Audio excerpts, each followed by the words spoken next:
추수감사절이 다가오면 사람들마다 감사에 대한 생각이 다릅니다.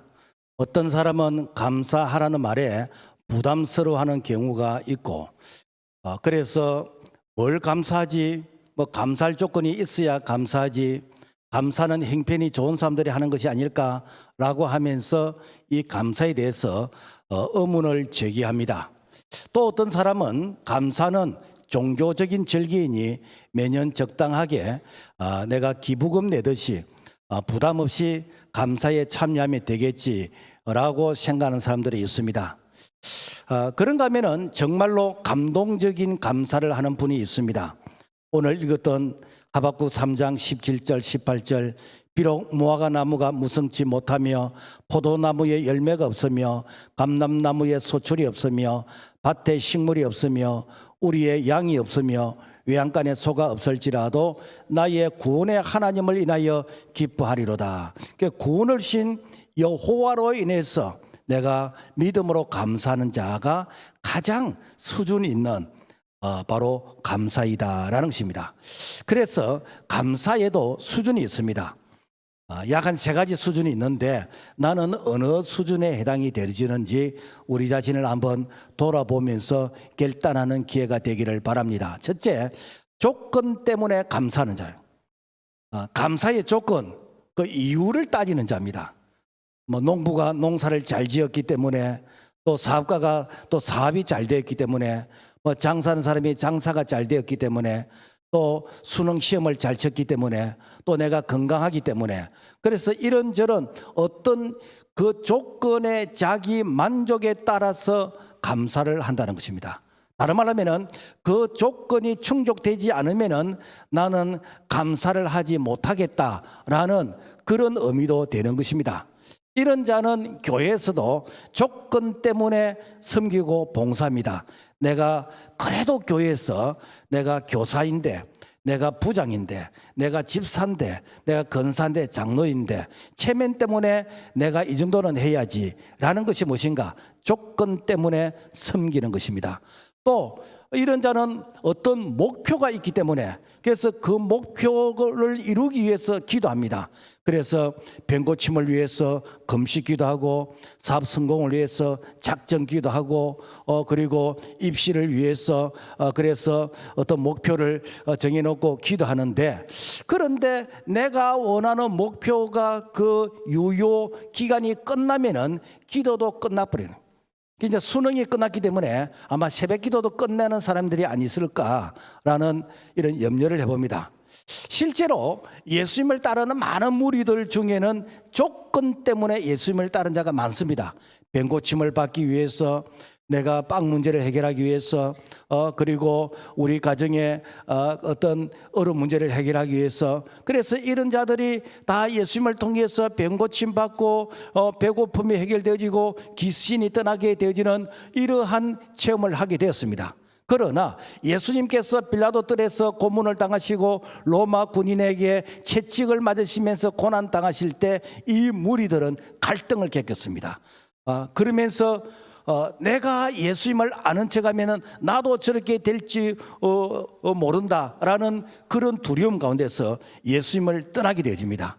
심지어는 저 예수를 십자가에 못 박고 강도 바라바를 놔달라고 이렇게 아우성을 치기로 했습니다.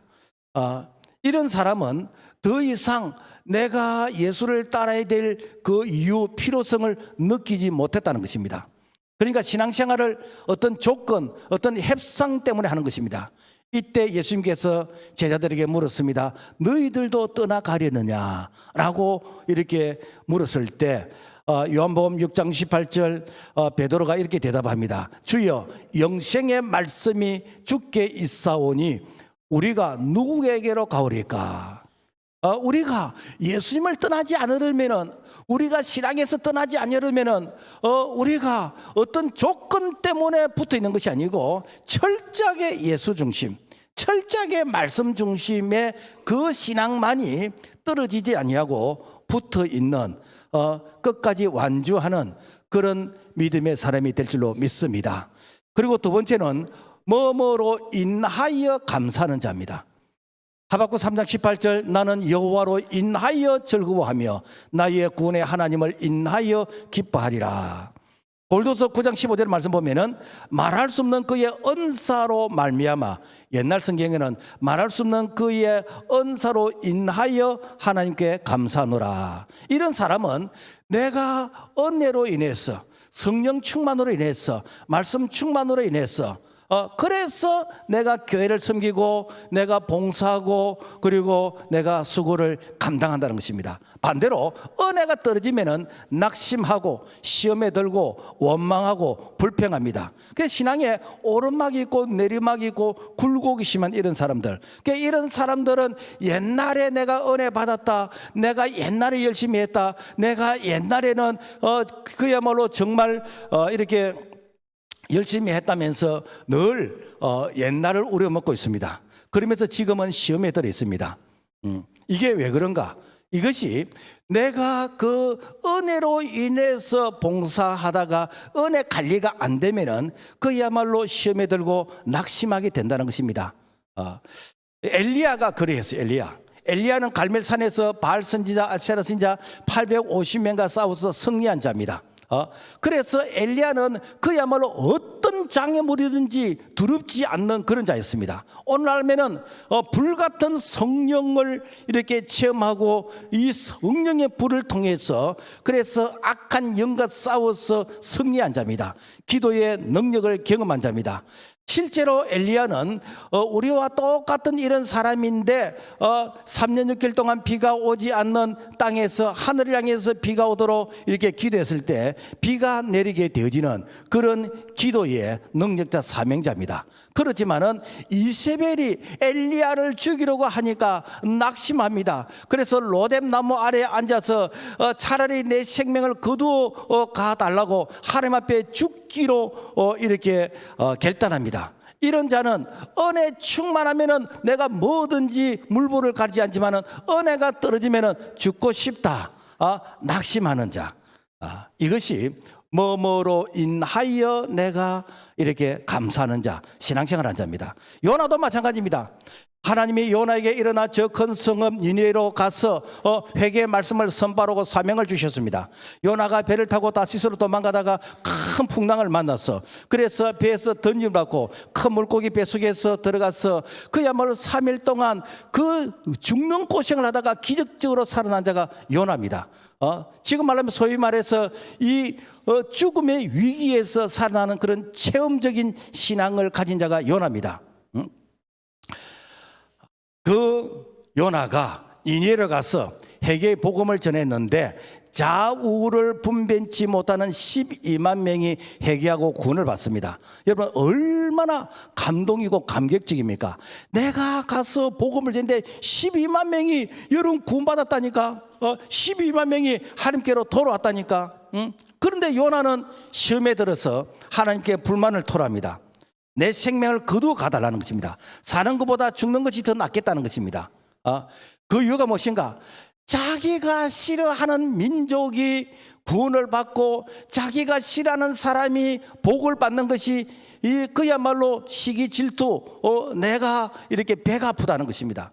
그래서 아무리 체험적인 그런 신앙을 가졌다 할지라도 우리가 은혜 관리를 하지 못하면은 그야말로 내가 이렇게 하나님께 쓰임 받고도 결국에는 내가 낙심하게 되어지는 그러면서 내가 원망 불평하게 되어지는 신앙에 실패하게 되어진다라는 것입니다.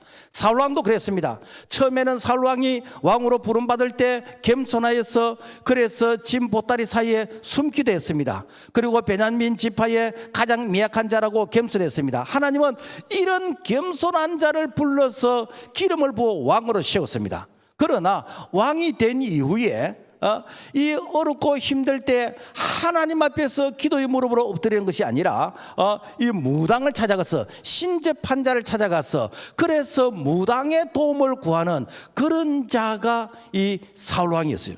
그래서 하나님께서 내가 사울왕 시한 것을 후회한다 그랬습니다. 그래서 이 사울은 자기 관리에 실패함으로 말미암아 성령으로 시작해서 육체로 끝나게 되지는 그런 아주 비참한 인생의 이 종말을 이렇게 맞이한 자입니다. 대부분의 사람들이 초심을 잃고 신앙생활에 실패한 이유는 자기 관리, 경건에 실패하기 때문입니다. 그래서 사도 바울은 나는 이렇게 하나님께 쓰임받고 버림당하지 않기 위해서 날마다 말씀의 거울 앞에서 나를 쳐서 복종시킨다고 그랬습니다. 그래서 말씀의 거울 앞에서 오늘 내가 말씀 앞에서 죽이 될 부분이 무엇인지, 말씀 앞에서 해결이 될 부분이 무엇인지 늘 말씀 앞에서 자기를 돌아보는 것입니다.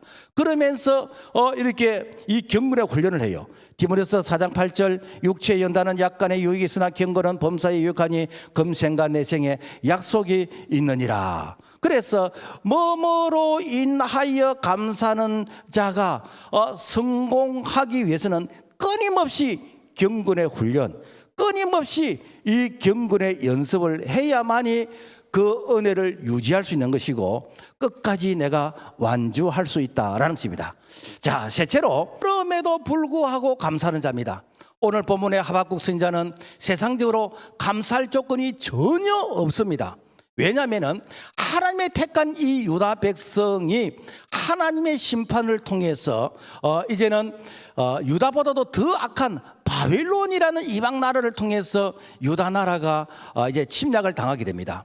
이때에 하박국 선지자가 이해가 안 되는 거예요. 하나님, 우리보다도 더 악한 이 바벨론이라는 나라가 이 이스라엘, 이 유다를 침략하는데 하나님, 그래도 우리는 바벨론보다는 좀 낫지 않습니까? 누구보다는 좀 낫지 않습니까? 그런데 왜 하나님께서 하나님의 택한 백성, 이 유다 백성을 이 침략으로서 포로가 되게 하십니까? 라고 하면서 하나님께 따졌습니다. 이때 하나님이 말씀하십니다.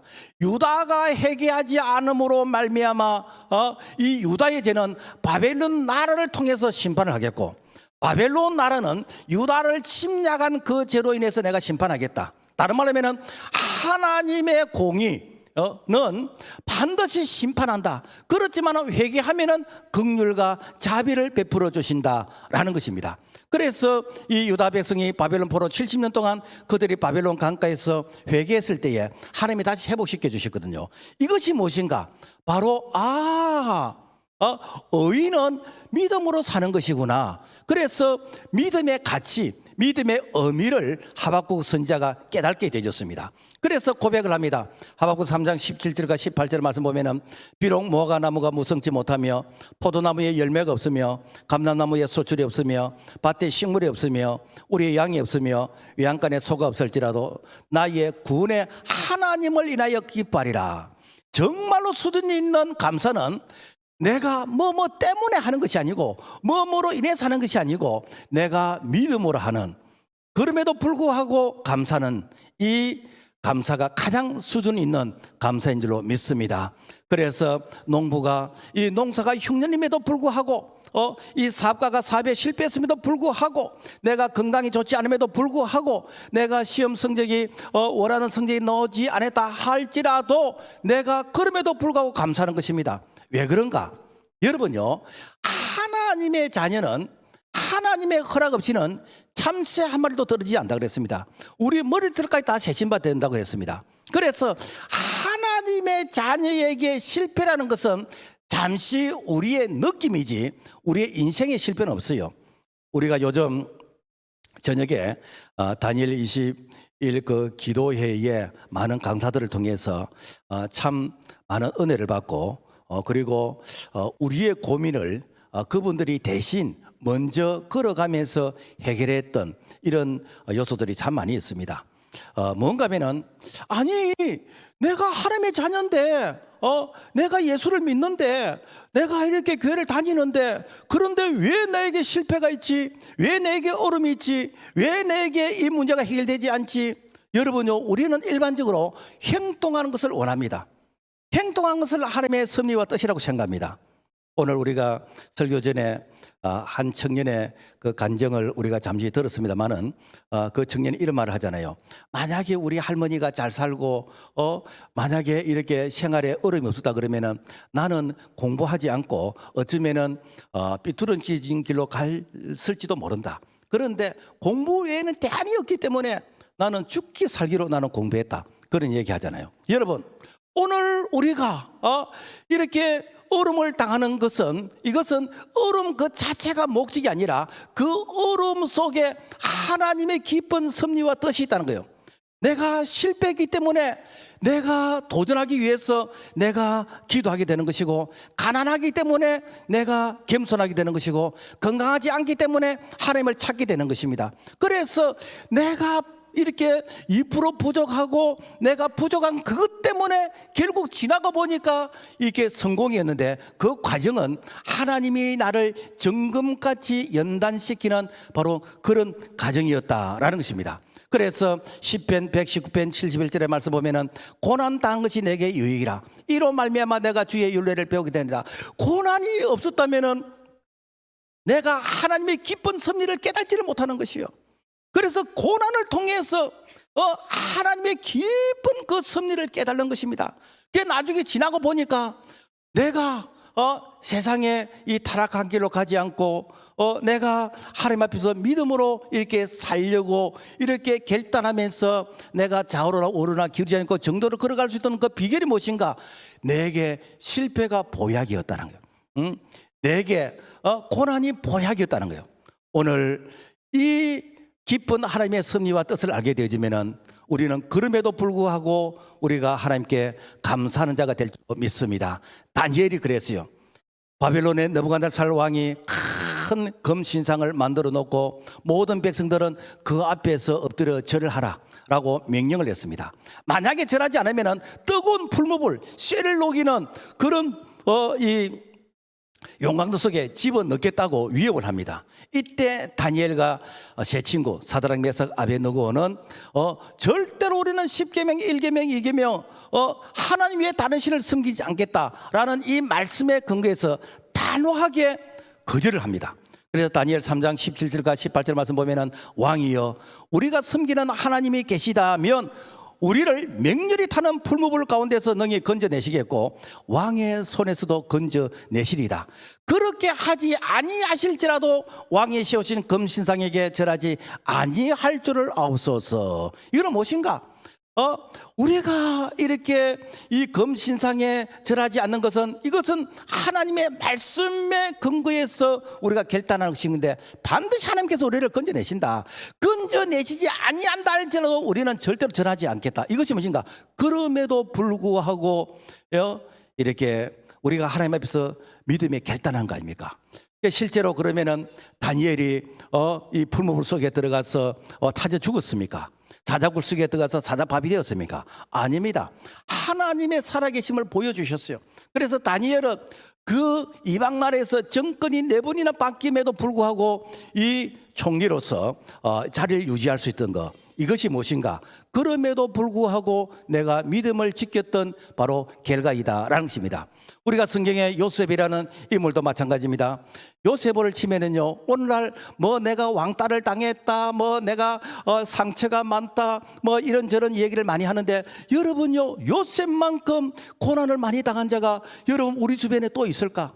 요셉은 어릴 적에 이 꿈이라는 그 이유 때문에 형들부터 미움을 당했어요. 그래서 형들부터 집단 왕따를 당했는데 형들부터 그야말로 인신매매로 저 이집트 애굽의 노예 종으로 이렇게 팔려갔습니다. 그래서 애굽에 가서 자기가 열심히 일했는데도 불구하고 억울한 누명을 쓰고 이제 감옥 생활을 하게 됩니다. 감옥에서도 내가 열심히 했는데도 불구하고 사람들이 자기의 열심을 알아주질 않는 거예요. 그래서 내 인생은 이렇게 해서 끝나는 것보다 라고 생각을 하면서 어쩌면은 내가 인생 신세 이렇게 타령을 하면서 타락할 수 있고, 어쩌면은 내가 인생을 포기할 수 있는데, 그럼에도 불구하고 내가 혼자라는 것은 하나님을 찾는 기회가 되고, 그래서 내가 하나님 외에는 소망이 없다는 것을 이렇게 생각하면서 하나님 앞에서 13년이라는 이런 세월 동안 연단을 받게 되어집니다. 나중에 애굽의 총리가 되었습니다.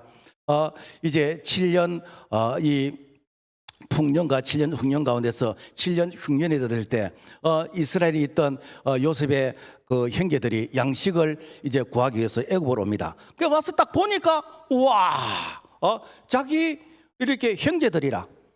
그래서 이 요셉이 그 형들 순서대로 잘 이렇게 앉히고 제일 막내 베냐민에게는 이렇게 음식을 이제 더 많이 이렇게 줍니다. 그러니까 이 요셉의 형제들이 아니 도대체 우리 정보를 어떻게 알았는지 이렇게 순서대로 이렇게 앉히면서 그러면서 뭐 아버지는 잘 계시냐 뭐 이렇게 가족상을 이렇게 물어보는 거예요. 그래서 이 요셉의 형들은 눈을 치키 뜨지를 못합니다. 왜? 이렇게 이 양식을 구하러 온 입장에서 잘못 걸리면은 그야말로 쪽박차게 데려지는 것이거든요. 이때에 요셉이 자기 신분을 이렇게 소개를 합니다. 형들이여, 당신들이 판 내 요셉입니다. 형들이여, 근심하지 마소서. 나를 이곳에 보낸 것은 형들이 아니라 우리 형제들을 구원하고자 하나님이 앞서 보내셨습니다. 그러면서 그 형들을 용서하는 거예요. 만약에 요셉이 13년이란 그 세월, 뭐 7년, 풍년 7년 흉년이니까 훨씬 뭐 한 20, 한 몇 년 정도 되겠죠. 그 세월 동안 원수는 외나무 다리에서 만난다, 한번 두고 보자 라고 하면서 그야말로 내가 복수심을 가지고 있다면 이 요셉의 애굽의 총리가 되지도 않았을 뿐 아니라 그야말로 연산군처럼 다 죽여버리는 거예요. 그런데 요셉은 하나님 앞에서 다듬어지고 연단되어지고 그럼에도 불구하고 감사하는 이런 생활을 했을 때에 요셉을 통해서 그 애굽이란 나라가 흉년으로부터 구원을 받게 되는 것이고, 그리고 요셉의 그 가족들이 구원을 받게 되는 것이고, 그래서 애굽으로 와서 이 고센 땅에서 약 한 400년 동안 생육이 중단이 되는 이런 축복을 받게 되는 것, 이것이 무엇인가? 그럼에도 불구하고 감사했을 때 하나님이 주시는 위로였다라는 것입니다. 그래서 우리가 성경에 보면은 오병이어 사건도 마찬가지요. 베세다 강야에서 그야말로 먹을 것이 전혀 없어. 그런 가운데 예수님께서 너희가 먹을 것을 주라 그러니까 뭐 예수님에게 얼마나 따질 수 있겠습니까? 예수님 봄에 모릅니까? 눈이 없습니까? 뭐 이렇게도 할 수 있겠지요. 그러나 거기에 예수님이 계신다는 것을 그들은 인지를 하지 못하는 것이요. 없는 것을 잃게 하고 불가능을 가능하게 하게 하시는 예수님이 우리와 함께 계신다는 것을 그들이 인지를 하지 못하는 것이요. 그래서 어린아이의 도시락을 하나를 통해서 예수님께서 이렇게 하늘을 향하여 축사하시고, 축사라는 이거는 무엇인가? 감사기도는, 하늘을 향해서 감사기도했을 때에 그야말로 어린아이 도시락 하나가 이게 장정만 5천 명이니까 적어도 10,000명, 15,000명, 20,000명이 먹고 12강조리가 남게 되어졌다라는 것입니다. 죽은 나사로가 살아난 기적도 마찬가지입니다. 여러분, 죽음이라는 자체는 절망이잖아요. 오늘 우리가 죽음 같은 그런 현실을 맞이했을 때 이제 끝이다, 이제 더 이상 소망이 없다 라고 이렇게 생각할 수 있습니다. 그럴 때에 우리가 어떻게 하는가? 일반적으로는 내가 환경과 어떤 사람을 바라보면서 더 이상 소망이 없다라고 생각하는데, 이럴 때에 우리가 이 문제를 가지고 주님 앞에 나오게 되어지면은 주님께서 이 문제를 어떻게 해결하시는가? 우리 예수님께서 요한복음 11장 41절 말씀 보면은 눈을 들어 우러러보시고 가르사대 아버지여 내 말을 들으신 것을 감사하나이다. 여러분, 죽음 앞에서 어떻게 감사할 수 있습니까?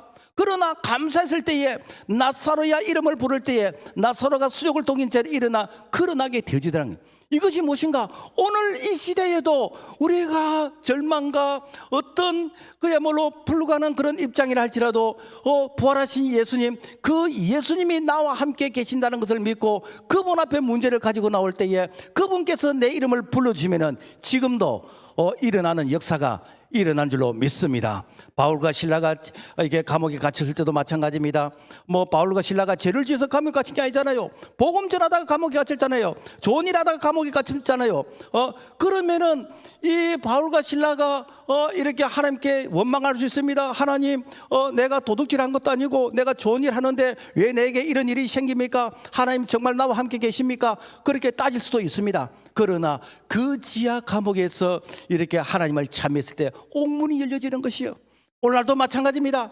우리가 주일을 하고 선한 일을 하면서 여러분요, 결과는 이렇게 감옥 같은, 지하 감옥에 갇히는 같은 그런 억울한 일을 당할 수 있습니다. 그렇지만은 그런 가운데서도 우리가 그럼에도 불구하고 하나님 앞에서 우리가 감사하고 우리가 찬양할 때 그야말로 그 옥문이 열려지게 되지는, 우리에게 시온의 대로 좀 열려지게 되지는 그런 역사가 일어난 줄로 믿습니다. 여러분, 가나안 땅에 누가 들어갔습니까? 감사하는 자가 들어갔어요. 원망하고 불평한 자들은 강에서 다 죽었습니다. 구원은 받았지만은 불 가운데서 구원받고 그들은 그야말로 강야 생활로서 인생 끝나게 됐습니다. 오늘날 우리가 예수 그리스도를 믿음으로 말미암아 세상으로부터 출애굽 구원받았습니다. 구원받은 자에게는 하나님께서 예비하신 적과 꾸린 가나안 땅을 예비해 놓으신데, 그 가나안 땅은 누가 받는가? 감사하는 자가 받게 되는 줄로 믿습니다. 성경에서 가장 감사를 많이 한 사람은 다윗입니다. 다윗은 구구절절히 감사해요. 시편 136편 1절까지 보면 여호와께 감사라, 그는 선하심에 거인자심이 영원함이로다. 신들 중에 뛰어난 하나님께 감사라, 거인자심이 영원함이로다. 뿐만 아니라 이 다윗은 내가 여호와로 인해서 부족함이 없다라고 고백할 수 있던 이런 모든 고백이 무엇인가? 이게 그럼에도 불구하고 감사라는 것입니다. 그래서 감사를 가장 많이 했던 이 다윗, 성경에서 가장 복을 많이 받았습니다. 그러니까 감사에 1등하게 되어지면 축복에도 1등이 될 줄로 믿습니다. 오늘 우리는 없는 것보다 있는 것에 감사하시기 바랍니다. 감사한 사람은 100가지 중에서 없는 것 99개를 보고 불평하는 자가 아니라 있는 것 한 가지 때문에 감사합니다. 그래서 행복한 사람의 공통점은 무엇인가? 감사를 발견하게 된다라는 것입니다. 세계에서 행복 체감도를 조사했는데 세계에서 제일로 가난한 방글라데시가 1위, 나이지리아가 2위, 인도가 3위, 대한민국 23위, 좀 잘 산다고 하는 스위스나 독일 이런 데는 41에서 46일 그 사이. 무엇인가? 행복은 소유에 있는 것이 아니라 감사에 있다. 그러니까 신앙은 거룩한 습관인 것입니다.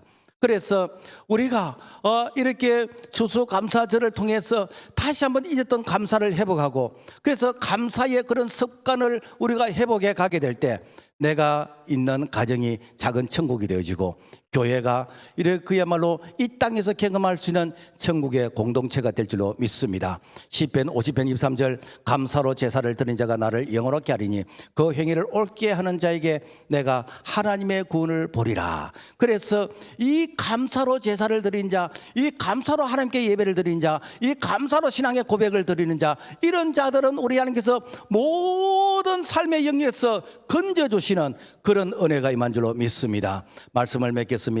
그럼에도 불구하고 감사하면 모든 것이 합력해서 선이 됩니다. 로마서 8장 28절, 우리가 알거니와 하나님을 사랑한 자 곧 그 뜻대로 부르심을 입은 자들에게는 모든 것이 합력해서 선이 아니라. 왜 선이 되어집니까? 여러분요, 우리 하나님께서 우리를 사랑하시되 독생자 예수 그리스도 그분을 날 위해서 십자가에 달려 죽기까지 사랑하시는데 무엇이 아까워서 우리에게 인색하겠습니까? 중요한 것은 무엇인가? 우리가 하나님 앞에서 믿음으로 온전하게 살아갈 때에 우리 하나님께서 믿음으로 살도록 하기 위해서 연단시키시고 훈련시키시고 그리고 경건의 훈련을 시켜서 때가 되어짐에 하나님께서 우리의 믿음의 그릇에 믿음대로 되게 하신 줄로 믿습니다. 그러므로 말미암아 철저히 하나님을 신뢰하는 믿음의 사람이 되어서, 그래서 감사는 믿음으로 하는 것이고 그 믿음의 수준이 바로 감사인 것이고, 그리고 믿음의 그 열매가 바로 하나님께서 감사를 통해서 우리에게 위로해 주신 줄로 믿습니다. 하나님 아버지 감사합니다. 우리가 절기를 통해서 일회용의 감사가 아니라 범사에 감사할 수 있는 그런 감사의 아름다운 신앙의 고백이 되도록 도와주시옵소서. 예수 이름으로 기도합니다. 아멘.